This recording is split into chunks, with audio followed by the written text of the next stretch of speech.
There we go. Hello, people. How's it going? Um, like I just said, normally when I'm finished a game, I like to review it from the top of my head. It's not the official review. It's not the final review, but it's just my feeling about the game and how it feels. So the game that I just finished playing today was Coffee Talk. It's a game that came out this year, actually last year, 2020.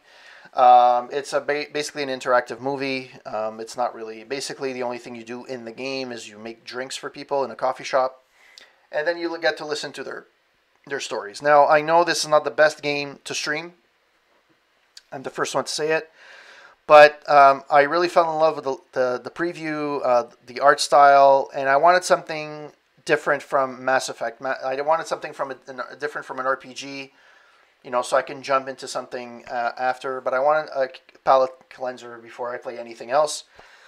So I decided to play this a nice indie game from Toge Productions. So the first things first, what did I think of the game? I think it was pretty interesting, to be honest. It got a little bit long, I'll be honest, but it actually did feel as if I really liked the game. Like I really liked how the characters were portrayed. I like how the stories all intermingled together. It's a coffee shop. Um, there's a little bit of vagueness in there that I would like a little bit more details. We'll get into it a little bit later, but in general, I actually enjoyed this. Now, obviously, if you're somebody that's like Call of Duty or escape to Tarkov, yeah, or whatever. If let's say you're a multiplayer shooter or you're an action guy or an RPG guy, this might not be up your alley.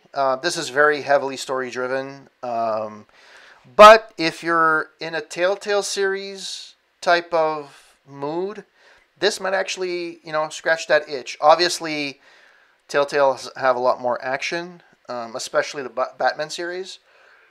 But this is an interactive movie, and it's actually pretty good. I really enjoyed it. So the first thing I'm gonna go. So in general, I liked it. We'll go there. That's it.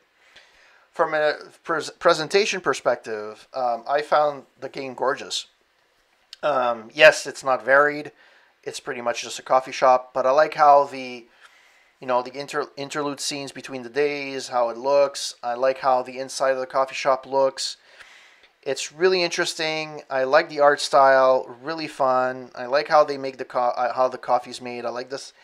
Everything was actually looked really sharp. I really like the art style. Yes, it's done in a retro fashion, 16-bit type of fashion, but I'm a sucker for that. I can play those games for hours and hours on end. So that's why I really, really liked it. So from a presentation and visual perspective, it's beautiful, and I loved it. Sound design, I did like it. Obviously, there's no speech; everything is red. Um, but I did like the sound. The music was really amazing. I really love the soundtrack. Soundtrack is really worth it. I really enjoyed the sounds that the brewing makes when you're making the coffee and the pouring. I truly enjoyed that. Um, there's not much else to really talk about in terms of sound design because I mean it's just ambient and there was no voice acting, so I did truly like that. So for that, I that's awesome. Um, what's next? So graphics, sound, gameplay. I mean, gameplay is you just have to keep track of how to make the drinks, and you should be good to go. Sometimes a little bit more. It was a little bit more tricky than others, but in general, it wasn't too hard to make the drinks. So I appreciate that.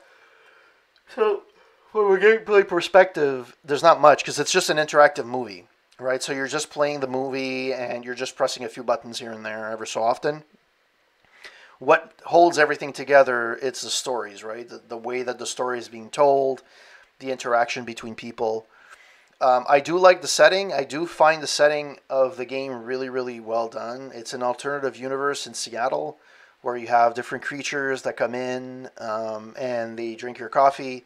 I actually really enjoyed that. more than I would have thought. Um, the stories were interesting. It was nice how they intermingled with each other and the lessons you see and the parallels you have to this world. It's really interesting because I was like, there's a point of the game where Freya is writing a novel, right? And her novel is to write about humans. If the whole world was inhabited by humans, keep in mind this is an alternative universe. In her world, the alternative universe is writing a book about all humans, and the way and you know how the interactions work within people, and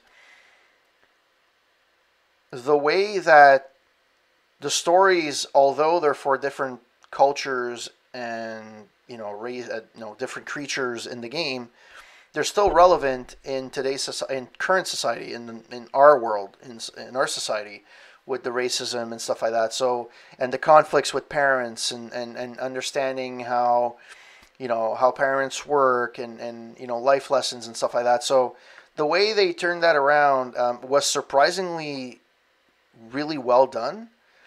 I didn't expect that much of a life lesson out of this, but if you listen to the stories, which is what you have to do because you have no choice, it's a really really well done game, and it's really well written. I really enjoyed it, and it's an indie game, and it was free.